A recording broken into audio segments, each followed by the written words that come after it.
حضرت شیخ سعدی علیہ رحمہ جب اس موقع پر پہنچے فرماتے ہیں میں نے اپنے مشائخ سے یہ سیکھا تھا کہ اللہ کی مخلوق کے لیے رزق کا دروازہ کبھی بند نہ کرو۔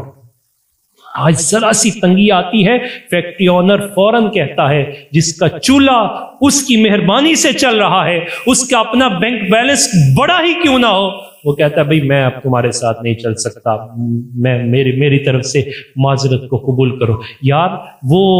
تمہاری تنگی میں کبھی تمہارا ساتھ نہیں چھوڑتا تھا، آج اس پہ تنگی آئی، تم کیوں ساتھ چھوڑ رہے ہو؟ چل کے تو دیکھو، اللہ کی مخلوق پر ویسے بھی تو تم نے صدقات و خیرات کرنے ہی ہیں، آج اس کے حقیقی حق کے ساتھ اسے اپنے ساتھ چلا کے تو دیکھو، اور پھر اللہ کی بارگاہ میں یہ عرض کرو مالک ملایا میں نے ہے، اور اس کے دل کی جو قلبی کیفیات ہیں اس پر تسکین بھی تو نے نازل فرمانی ہے، وسعتیں بھی تو نے عطا فرمانی ہے۔ آپ یقین کریں، آپ اگر کسی ایسے کو اپنے ساتھ جوڑ کے رکھتے ہیں تو امید رکھیے ایک وقت آئے گا اس کی دعاؤں سے رب تعالیٰ تبدیلیاں فرما دے گا۔ حضرت شیخ سعدی فرماتے ہیں کہ میں کھانا کھلاتا تھا، تو کھانے کی شہرت ہوگی، لوگ آتے کھانا کھاتے، ایک وقت ایسا بھی آیا کہ میرے پاس کھانے کے لیے پیسے نہیں بچے کھلانے کے لیے، تو لوگ دروازے پہ آ گئے، لوگ دروازے پہ تھے تو میں پریشان ہو گیا کہ میں کیا کروں، بالآخر فیصلہ کیا کسی سے قرض لے لیتا ہوں۔ کیا ہوا، اگر تنگ دستی آ گئی ہے تو میں قرض لیتا ہوں، اپنی ضرورت کے لیے بھی تو لیتا ہوں، میں آج اللہ کی رضا کے لیے لیتا ہوں۔ تو میں نے کسی سے قرض وصول کیا، چونکہ میرا شہرہ تھا اور میں نے اپنی فیس ویلیو کے ذریعے بہت سارے لوگوں سے قرض لے لیا اور مخلوق خدا کی خدمت کا سلسلہ جاری رکھا۔ ایک دن ایسا آیا کہ جو قرض خواہ تھے وہ دروازے پہ آ گئے، میں انہیں دروازے سے واپس بھیجتا، پھر آ جاتے، ایک دن اکٹھے آ گئے کافی سارے۔ مجھے یہ خیال نہیں تھا ان کا قرض کہاں سے دینا ہے، مجھے خیال یہ تھا آج یہ بھی مہمان بن کے آئے ہیں، کھانا کہاں سے کھلانا ہے۔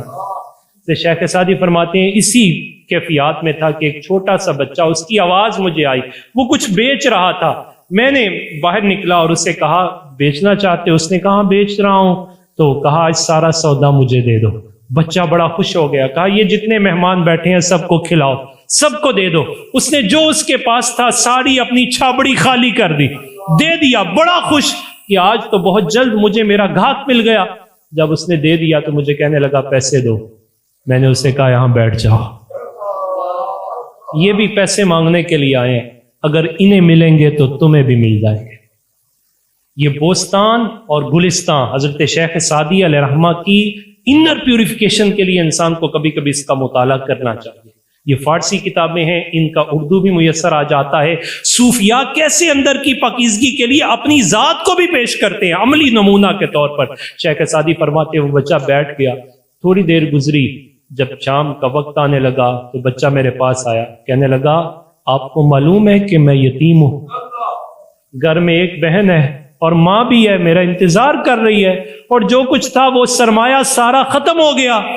اب میں کس منہ سے گھر جاؤں گا، آپ نے میرے ساتھ کیا کر دیا؟ کہتے شیخ سعدی فرماتے ہیں بس اتنی بات کر رہا تھا، وہ بھی رو رہا تھا اور میں بھی رو رہا تھا۔